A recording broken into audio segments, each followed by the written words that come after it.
ಮಾಡ್ರಿ. ಗಣಿತಗಳನ್ನು ಸರಿಯಾಗಿ ತಿಳ್ಕೊಂಡು ಮಾಡ್ಬೇಕಿಂತ ಗಣಿತಗಳನ್ನು ಭಾಳ ಅಂದರೆ ಭಾಳ ಸರಳ ಅದು ನೋಡ್ರಿ. ಇವೆಲ್ಲ ಸರಳೀಕರಣಗಳು ಇಂಥವೆಲ್ಲ ನೀವು ಕಾಂಪ್ಲಿಕೇಟೆಡ್ ಗಣಿತಗಳು ಕಲ್ತರಿ ಅಂತ ನವೋದಯದ ಸರಳೀಕರಣಗಳು ಈಗಿನ ನವೋದಯ ಅಭ್ಯಾಸಕ್ಕಿಂತಲೂ ಇಂಥ ಅಭ್ಯಾಸನ ನೀವು ಕಲಿಬೇಕು. ನಾಳೆ ನಿಮಗೆಲ್ಲ ದೊಡ್ಡ ಪ್ರಮಾಣ ಲಾಭ ಹಾನಿ ಮುಂದೆ ಆಮೇಲೆ ಇನ್ನ ನಿಮಗೆ ಮುಂದೆ ಹೋದಂಗೆ ಗಣಿತಗಳು ನೀವು ಪೈಲ ಅನುಕರಣ ಬರೆದಿದ್ದು ಕಲ್ಕೋತ ಬಂದರೆ ಈ ಗಣಿತಗಳು ಭಾಳ ಸರಳ ಆಗ್ತಾವೆ. ಯಾಕೆ ಇದು ಉಲ್ಟಾ ಹೊಂಟದ್ದು ಇದು ಗಣಿತ. ಯಾಕಂದ್ರೆ ನಾವು ಕವರ್ ಮಾಡ್ತೀವಿ ಮುಂದಿನ ಅಭ್ಯಾಸ ಲಸ ಗಿಸ ಎಲ್ಲ ಬರ್ತಾವ, ಭಿನ್ನ ರಾಶಿ ಗುಣಾಕಾರ ಬರ್ತಾವ, ಎಲ್ಲ ಬರ್ತಾವ. ಈ ಗಣಿತಗಳು ನಿಮ್ಗೆ ಈಜಿ ತಿಳಿಲಿಕ್ಕೆ ಚಾಲು ಆಗ್ತಾವೆ. ಇದನ್ನು ಯಾವ ಕ್ರಿಯೆಯನ್ನು ಹೆಂಗೆ ಮಾಡಬೇಕು ಇದಕ್ಕೊಂದು ಕೆಲವೊಂದಿಷ್ಟು ಟ್ರಿಕ್ಸ್ ಇರ್ತಾವೆ.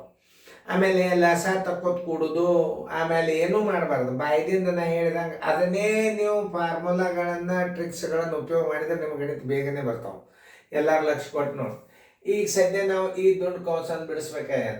ಈಗ ಇದು ಪ್ಲಸ್ ಅದ, ಇದು ಪೂರ್ಣ ಸಂಖ್ಯೆ ಅದ, ಇದು ಸಮಭಿನ್ನ ರಾಶಿ. 13ರಲ್ಲಿ 26, 26 ಒಂದು 34, 13 ಅಂಶ ಅಂತ ಹಿಡ್ಕೋಬಹುದು ನೀವು. ಇದನ್ನು ಇದಕ್ಕೆ ಲಸ ಒಂದು ಇಡೋದು, ಆಮೇಲೆ ಲಸ ತೆಗೆದು 13 ಲಸ ಆತು, 1 13 ಹಿಂಗೇನೂ ಮಾಡುವತಕ್ಕಂಥದ್ದಲ್ಲ ಗಣಿತಗಳು.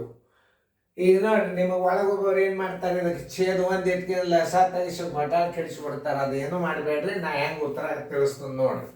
3 ಭಾಗಿಲೆ ಚೌಕಾಂಶ ದೊಡ್ಡ ಕೌಂಸ 8 ಮೈನಸ್ 5 ದೊಡ್ಡ ಕೌಂಸ ಪೂರ್ತಿ ಭಾಗಿಲೆ ಪುಷ್ಪಾವರಣ ದೊಡ್ಡ ಕೌಂಸ 4 ಮೈನಸ್ 2 ಭಾಗಿಲೆ ಇದ್ರ ಉತ್ತರ ನೋಡ್ರಿ. 13 26 1 8 34 34 13 ಅಂಶ ನೋಡಿ. ಈಗ ಇಲ್ಲಿ ಪುಷ್ಪವರ್ಣ ಹಾಕ್ರಿ, ಚೌಕವರ್ಣ ಹಾಕ್ರಿ ನೋಡಿ. ಏನು ಲಸ ಗಿಸ ತೆಗಿದೇ ಬೇಡ ನೀವು, ಅದನ್ನು ತಿಳ್ಕೊರಿ. ಮೊದಲು ಹೆಂಗೆ ಮಾಡ್ಬೇಕು, ಹೆಂಗೆ ತಿಳಿಸ್ತಾರೆ ಇದನ್ನು.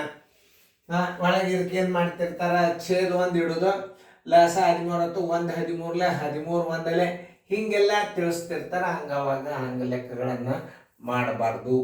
ಇವೆಲ್ಲ ನೋಡ್ರಿ, ಇಲ್ಲಿ 2ರೊಳಗೆ 13 8 ಅಂಶ ಕೂಡ್ಸೋದಂದ್ರೆ ಪ್ಲಸ್ ತೆಗೆದು ಬಿಡ್ರಿ. 13 26 1 8 34 13 ಅಂಶ ಇಟ್ಬಿಡ್ರಿ. ನೀವು ಮಾಡಿದ್ದು ಕರೆಕ್ಟ್ ಆಗ್ತದೆ. ಇವೆಲ್ಲ ಪಾಯಿಂಟ್ಸ್ಗಳನ್ನು ನೆನ್ಪಿಟ್ಕೋಬೇಕು ನೀವು. ಈಗ ನಾವು ಈ ಕ್ರಿಯೆ ಮಾಡ್ಕೋಬೇಕೀಗ ನೋಡ್ರಿ.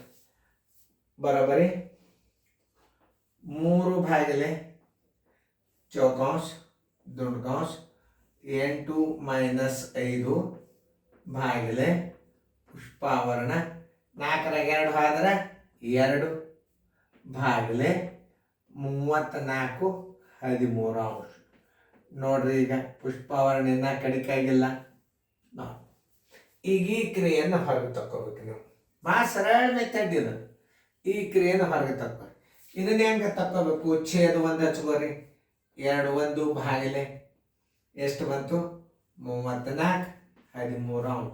ಈಗ ಭಾಗಾಕಾರ ಚಿನ್ನದ ಕಡ್ತಾ ಹೊಡ್ಲಿಕ್ಕೆ ಬರೋದಿಲ್ಲ, ಗುಣಕ ವಿಲೋಮ ಮಾಡ್ಕೋಬೇಕು. ಅಂದ್ರೆ 2 1 ಅಂಶ ಗುಣಕ ವಿಲೋಮ ಭಾಗಾಕಾರದ ಚಿನ್ನ ಗುಣಾಕಾರ ಆಯಿತು ಅಂದ್ರೆ ಮ್ಯಾಲೆ 13 ಆಗ್ತದ, ತಳಗೆ ಏನಾಗ್ತದೆ 34 ಆಗ್ತದ. ವೃತ್ಕ್ರಮ ರೂಪ ಅಂತಾರೆ ಇದಕ್ಕೆ. ಭಾಗಾಕಾರ ಚಿನ್ನದಾಗ ಕಡ್ತಾ ಹೊಡಿಬಾರ್ದು. ಇಂಥವೆಲ್ಲ ಗಣಿತಗಳನ್ನು ನೋಡ್ಕೊರಿ ನೀವು, ಸಮಾನಲ್ಲೇ ನೋಡ್ಕೊರಿ. ಇದು ಗಣಿತ ವಿಶೇಷವಾದದ್ದಲ್ಲ. ಇನ್ನೂ ನಿಮಗೆ ಭಾರಿ ಭಾರಿ ಬರ್ತಾವ, ಇದ್ರ ಸಣ್ಣ ಬರ್ತಾವ. ಹಂಗ ಅತಿ ದೊಡ್ಡ ದೊಡ್ಡ ಪ್ರಮಾಣದ ಗಣಿತಗಳ ಸರಳೀಕರಣಗಳನ್ನ ಹಾಕಿಲ್ಲ. ಯಾಕಂದ್ರೆ ಈಗ ಅವು ಮುಂದೆ ಬರ್ತಾವ. ಯಾಕಂದ್ರೆ ಈಗ ಸೈನಿಕ್ ಸ್ಕೂಲ್ ಅಭ್ಯಾಸದ ಗುಣಮಟ್ಟ, ನವೋದಯದ ಗುಣಮಟ್ಟ ಕಡಿಮೆ ಕ್ವಶನ್ ಪೇಪರ್ ಬರ್ಲಿಕ್ಕದಾವ. ಅವಾಗಿನ ಹುಡುಗರು ಕಲ್ತಂತ ಅಭ್ಯಾಸ ನೀವು ಕಲ್ತರಿ ಅಂದ್ರೆ ನಾಳೆ ನೀವು ರ್ಯಾಂಕ್ನಾಗ CET ಪಾಸ್ ಆಗ್ತಾರೆ.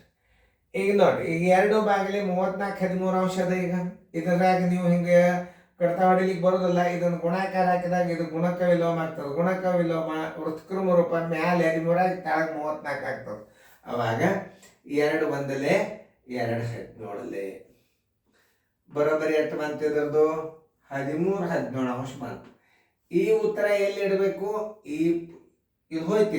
ಈಗ ಚೌಕಾಂಶದ ನಡಬರ್ಕ್ ಬಂದು ಇಲ್ಲಿ ಕೂಡ್ತದೆ ನೋಡ್ರಿ. ನಾ ಹೆಂಗೆ ಇಡ್ತಾನೋ ನೋಡ್ರಿ, ಮಜಾ ನೋಡ್ರಿ. ಹೆಂಗ 3 ಭಾಗಿಲೆ ಚೌಕಾಂಶ ದೊಡ್ಡ ಕೌಂಸ 8 ಮೈನಸ್ 5 8 ಮೈನಸ್ 5 ಭಾಗಿಲೆ ಅದರ ಉತ್ತರ ಏನು ಬಂದದ ನೋಡ್ರಿ.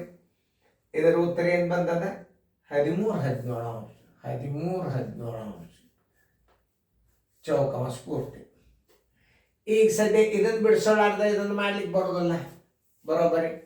ಈಗ 8 ಕಳೆದ್ರೆ 8 3 ಭಾಗಿಲೆ 8 ಕಳೆದ್ರೆ 3 ಏನು 8 ಕಳೆದ್ರೆ 3 ಭಾಗಿಲೆ 13 17 ನೋಡಿ. ಈಗ ಚೌಕಾಂಶ ಬಂತು. ಇದನ್ನು ಬಿಡಿಸಿದಾಗ ಇನ್ನ ಚೌಕಾಂಶ ಪೂರ್ತಿ ಕ್ಲಿಯರ್ ಆಗಿಲ್ಲ ನಿಮಗೆ. ಈಗ ಕ್ಲಿಯರ್ ಮಾಡ್ಕೋಬೇಕು ನೀವು ನೋಡಿ ಹ್ಯಾಂಗ ಬರೋಬರಿ. ಈಗ ಈ ಕ್ರಿಯೆ ಮಾಡ್ರಿ. 3/1 ಭಾಗಿಲೆ 13 17 ಎಷ್ಟು ಬರ್ತದ? 3 1 ಗುಂಡ್ಲೆ ಮ್ಯಾಲೆ 17 ಆಯ್ತು, ತೆಳಗೆ 13 ಆಯ್ತು. 17 3 51 13 ಚಿಹ್ನೆಯಿಂದ ಇಲ್ಲಿ ಭಾಗಾಕಾರ ಬಂದದ. ಈಗ ಅದಕ್ಕೆ ಹಚ್ಚರಿ 3 ಭಾಗಿಲೆ 51 13 ಬರೋಬರಿ. ಛೇದಕ್ಕೆ ಅಂಶ ಇಲ್ಲ ಅಂದ್ರೆ ಛೇದ 1 ಇಟ್ಕೋರಿ. ಇದನ್ನು ಗುಣಾಕಾರ ಹಾಕ್ರಿ. ಮ್ಯಾಲೆ 13 ಇಡ್ರಿ, ತಳಗೆ 51 ಇಡ್ರಿ. 3 1 3 7 ಬರೋಬರಿ 13 17 ಇದ್ರ ಉತ್ತರ ಎಷ್ಟು ಬಂತು? 13 17 ಬಂತು. ಉತ್ತರ ಸಂಖ್ಯೆ ಅದನ್ನು ನೋಡ್ರಿ. 13 17 ಉತ್ತರ ಸಂಖ್ಯೆ ಸಿ ನೋಡ್ರಿ. ಇನ್ನೊಂದ್ಸಲ ನೀವು ಪರ್ಫೆಕ್ಟ್ ಆಗಿ ಗಣಿತಗಳನ್ನು ನೋಡ್ರಿ. ಇದನ್ನು ಬಹಳ ಚಂದ. ಈ ಸರಳೀಕರಣ ಅಂದ್ರೆ ಸುಮ್ಮ ಅಧಿಕ ಉಣ ಇರಂಗಿಲ್ಲ. ಸಣ್ಣ ಸಂಖ್ಯೆ ಹಿಡ್ಕೊಂಡು ಹಾಕಿದ್ ನಾನು ನಿಮಗೆ. ಹಂಗೆ ದೊಡ್ಡ ಸಂಖ್ಯೆ ಸರಳೀಕರಣ ಹಾಕಿಲ್ಲ ನಿಮಗನ. ಇದು ಚೆಂದಾಗಿ ನೋಡ್ರಿ. ಮುಂದೊಂದು ಸ್ವಂತ ಸರಳೀಕರಣ ಬಿಡಿಸ್ಬೇಕಾಗ್ರ. ಲಾಸ್ಟಕ್ಕೆ ಹಾಕ್ತೇನೆ ನಾನು. ಲಾಸ್ಟಕ್ಕೆ ಹಾಕಿದ ಗಣಿತ ಎಷ್ಟು ಮಂದಿ ಬಿಡಿಸ್ತೀರಿ ಅವರೆಲ್ಲರೂ ವಿನ್ನರೇ. ಅವ್ರು 100% ನವೋದಯ ಸೈನಿಕ್ ಸ್ಕೂಲ್ ಆದಂಗೆ. ಅಂಥದ್ದೊಂದು ದೊಡ್ಡ ವಿನ್ನರ್ ಆಚೆ ಲಾಸ್ಟಕ್ಕೆ ಹಾಕ್ತೇನೆ ನಾನು. ಅದನ್ನು ನೀವೆಲ್ಲ ಇದನ್ನು ಕಲಿತು ಆ ಗಣಿತಗಳನ್ನು ಮಾಡಬೇಕು. ನಿಮಗೆ ಚಲೋ ಆಗಲಿ. ಎಲ್ಲರೂ ದಿನಾಲು ಏನು ಮಾಡಬೇಕು, ಒಂದು ಸ್ವಲ್ಪ ವಿಡಿಯೋಗಳನ್ನು ಲಾಸ್ಟ್ ಹಾಕಿರ್ತಾನಲ್ಲ ಅದನ್ನೇ ಹೆಚ್ಚು ನೋಡ್ತೀರಿ ನೀವು. ಹಿಂದಿನೂ ನೋಡ್ಬೇಕು ವಿಡಿಯೋಗಳನ್ನು. ಅಂದ್ರೆ ಏನಾಗ್ತದಂದ್ರೆ ವಿಡಿಯೋಗಳನ್ನ ಎಲ್ಲ ಪೂರ್ತಿಯಾಗಿ ನೋಡಿದ್ರೆ ನೀವು ಪರ್ಫೆಕ್ಟ್ ಆಗಿಬಿಡ್ತೀರಿ. ಒಂದಕ್ಕಿಂತಲೂ ಒಂದು ಭಿನ್ನ ರಾಶಿಗಳು ಬೇರೆನೇ ಅವು. ಒಂದಕ್ಕಿಂತಲೂ ಒಂದು ಚೇಂಜ್ ನೋಡ್ರಿ. ಇದು ಎಂಥ ಸರಳೀಕರಣ ನೋಡ್ರಿ. ಇಂಥವೆಲ್ಲ ಸಣ್ಣದೇ ಅಂಕಿ ಬಾಯದಿಂದೇ ಬರಬೇಕು ನಿಮಗೆ. ಸಣ್ಣ ಮಕ್ಕಳಿಗೆ ದೊಡ್ಡ ಅಂಕಿಗಳನ್ನು ಉಪಯೋಗ ಮಾಡೋದಿಲ್ಲ. ದೊಡ್ಡವ್ರಿಗೆ ದೊಡ್ಡ ಅಂಕಿ ಉಪಯೋಗ ಮಾಡ್ತಾರೆ. ನಿಮಗೆಲ್ಲ ಬಾಯದಿಂದ ಬರೋಂಥ ಅಂಕಿಗಳು ಇವು. ಚೆನ್ನಾಗಿ ನೋಡ್ರಿ. ಫೇರ್ದಾಗ ಬರ್ಕೊಡ್ರಿ. ಮುಂದಿನ ಗಣಿತ ಆಗ್ತವೆ.